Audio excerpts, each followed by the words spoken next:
கர்த்தருக்கு ஸ்தோத்திரம். நான் உங்கள் பிரதர் அருள் பேசுகிறேன்.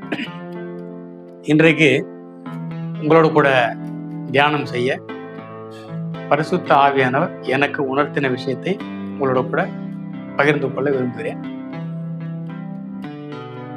உலகம் அனைத்தும், உலகமெங்கும் இருக்கிற ஆண்டவரோட பிள்ளைகளுக்காக கல்வாரி சிலுவிலே ரத்தம் சிந்தி நம்முடைய பாவத்துக்காக, நம்முடைய பாவங்களை மன்னிப்பதற்காக ரத்தம் சிந்தி இந்த உலகத்தை நேசித்த கர்த்தராகிய இயேசு கிறிஸ்துவை சாட்சியாக கொண்டு பரிசுத்த ஆவியானவர் மூலமாக உங்களுக்கு உரைக்கிற வார்த்தையை நீங்கள் கவனிக்கும்போது அந்த வார்த்தை மாம்சமாகி என்று யோவானில் வாசிப்போம்.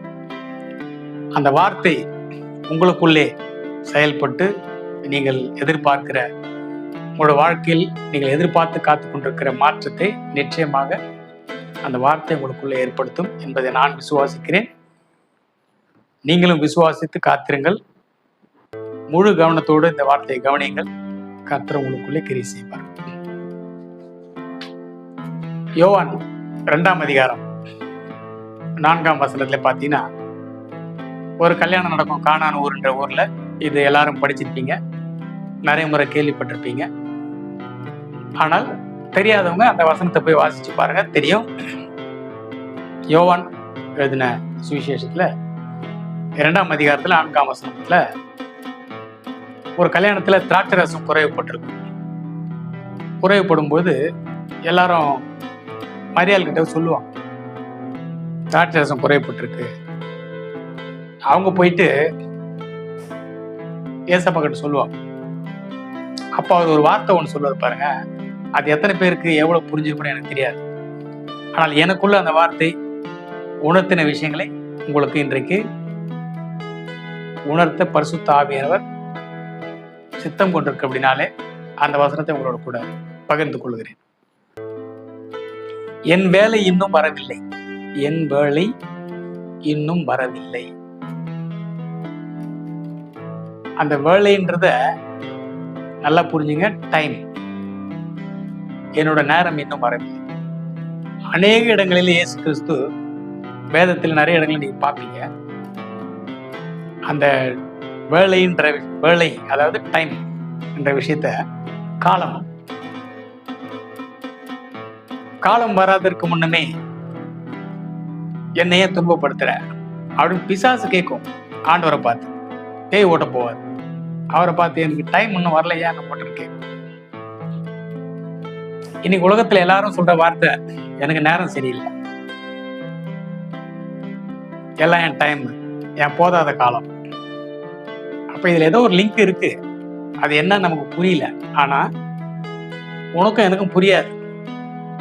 ஏன்னா அவர் வரும் வேலையை அவர் அறியாது இருக்கிறாராம். எனக்கே தெரியாது நான் எப்போ வருவேன். ஜீசஸ் சொல்றார் இந்த வார்த்தை, நான் எப்ப வர போறேன்னு, என்னோட வருகை குறித்து அந்த டைம் எனக்கு தெரியாதுன்ற. பிதா ஒருவரை தவிர எல்லாம் அவர்கிட்டதான் இருக்கான். நீங்களும் காத்துட்டு இருக்கீங்க அற்புதத்திற்காக, அதிசயத்திற்காக, ஆண்டவர் செய்யக்கூடிய நன்மைகளுக்காக. பல வருடங்கள் காத்துட்டு இருக்கீங்க. ஆனா நான் உணர்ந்த விஷயம், எனக்கு பரிசுத்த ஆவியானவரால் உணர்த்தப்பட்ட விஷயத்தை இன்றைக்கு உங்களுக்கு சொல்றேன். ஆனா தொடர்ந்து இதை பேசுவோம். இது ரொம்ப மிகப்பெரிய சப்ஜெக்ட். ஆனாலும் என்னால எந்த அளவுக்கு சொல்ல முடியுமோ அதை சொல்றேன். என் வேலை இன்னும் வரவில்லை என்று ஆண்டவர் சொல்றார். அதே வார்த்தை தான் நான் சொல்றேன். இதை முழுசா சொல்றதுக்கான வேலை எனக்கும் இன்னும் வரவில்லை. எப்போ வரும்னா அடுத்த வீடியோல வரும். நீங்க செய்ய வேண்டியது காத்து இருக்கணும். ஆண்டவர் எல்லா இடத்துலையும் எல்லாருக்கும் சொல்ற விஷயம், அமர்ந்திருந்து நானே தேவன் என்று அறிந்து கொள்ளுங்கள். நீதான் எல்லாத்தையும் செய்ய போற. ஆனா உனக்குள்ள இருந்து ஒருத்தர் செய்ய போறார். நீ வெறும் மிஷின் தான்.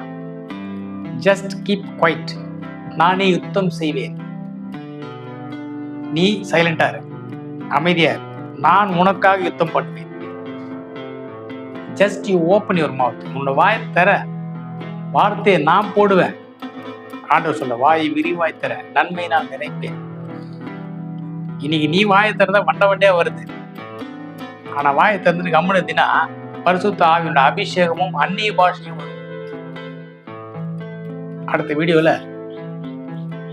ஆண்டவருடைய அற்புதம் செய்யும் வேளை எப்போது என்பதை நீங்கள் கவனித்து காத்திருங்கள். கர்த்தர் தாமே உங்களோட கூட இருப்பாராக. ஆமென்.